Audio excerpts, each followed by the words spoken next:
I am Lamont at Large. Today, I am at the Cedar Ridge Cemetery here in Litchfield, Illinois. I'm here to visit the grave of Lynn Matcham Thomas. Prom night, May 8th, 1993, here in Litchfield, Illinois. A young couple was taking a leisurely stroll through Lake Lou Yeager Park, less than 5 miles from here, this cemetery. And as they're walking through the park, they notice an odd scene ahead of them. A rather large campfire, but nobody around.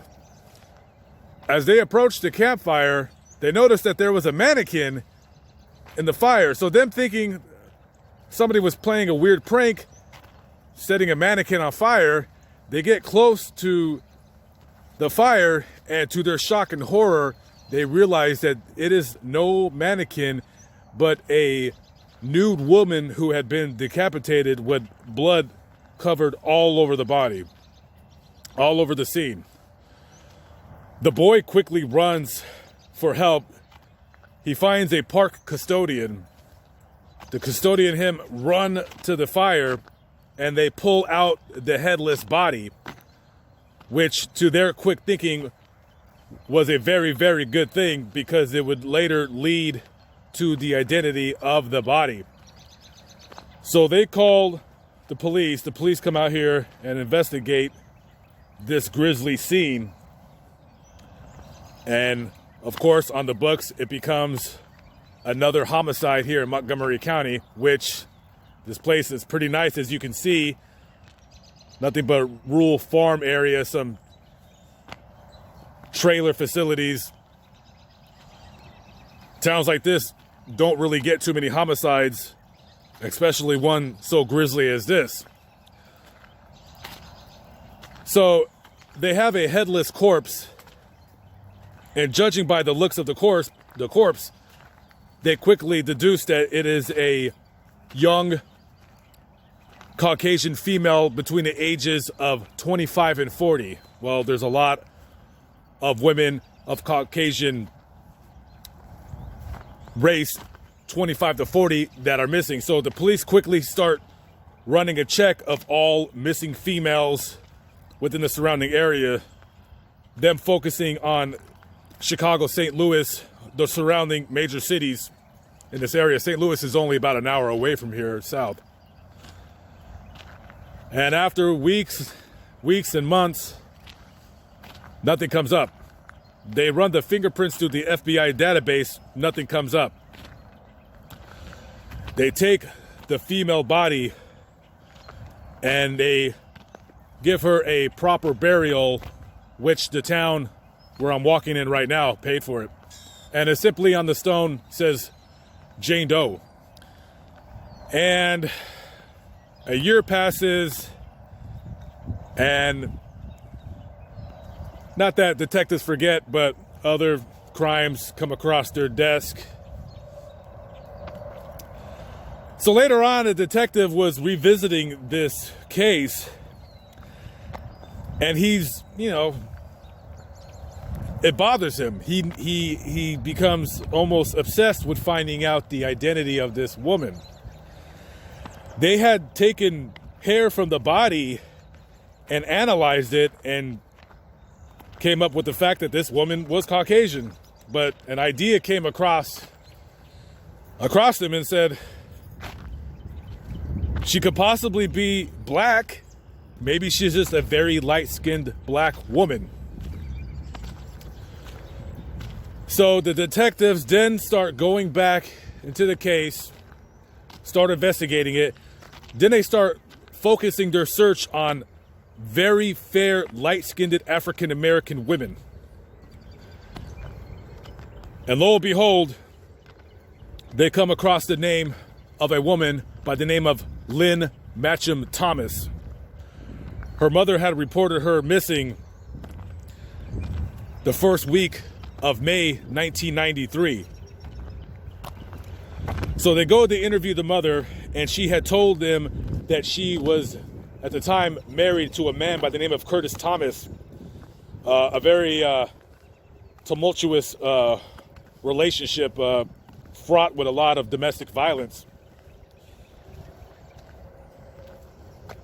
So they're trying to figure out how they can positively identify if this is in fact this woman's daughter. But there's no fingerprints in the FBI database. But the mother did tell them that she had once went to get a security guard card through the state of Missouri. They look up the prints online through the computer database. Nothing comes up, but the state of Missouri always keeps paper records on file. So the detectives go through the filing cabinets and do a hand search, get her fingerprints, and yes, they did confirm that the body that was buried here with the grave marker of Jane Doe was in fact Lynn Matcham Thomas. They go to the husband, who at the time was a counselor who did have a criminal past. And based on really just circumstantial evidence, they arrested him and charged him with murder. But before they did that, there was a problem. They extradited him from St. Louis up to here, Litchfield. The only problem with the prosecution charging him with first-degree murder was that there was no proof of where the murder was committed. So they ended up charging him with, I believe it was desecration of a corpse, and also they charged him with covering up a homicide. He ended up getting 10 years. That was fine. They were able to buy some time until the authorities down in Missouri were able to charge him for the first-degree murder, which he eventually was convicted of and sentenced to life in prison.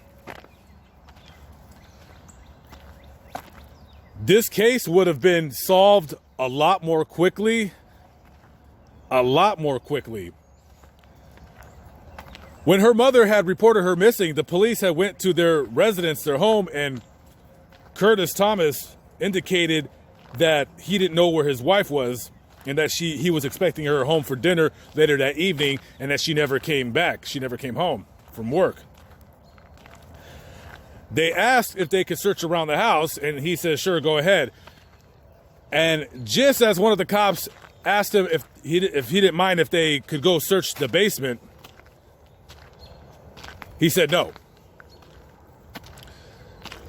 And if only they could have searched the basement, because that's where her body was located when the cops were searching the house. Later on during the court proceedings, Curtis Thomas' girlfriend at the time indicated to the police that he had bragged about the murder. He had bragged about them not even knowing the race of the woman. And in his possession, the police found multiple newspaper clippings of the murder itself.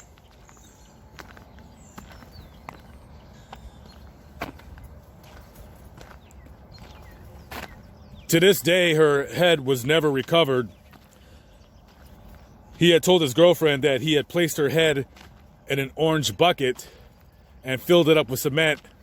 He never told her where he put the bucket, but he did say that the bucket would never, ever, ever been found, and to this day has never been found.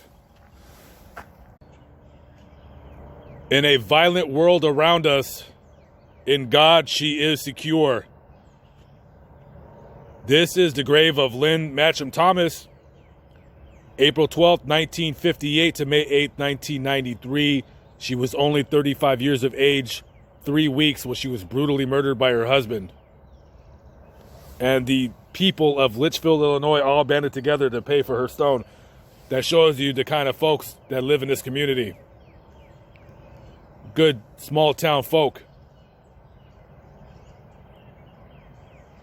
And if it was not for the tenacious detective work of Illinois State Police Special Investigator Mike Sheely, this case would have never been solved. And he had his own personal family problems going on, but this case bothered him. And he made damn sure that this woman was not only going to have a proper burial, but her correct God-given name was going to be on this stone.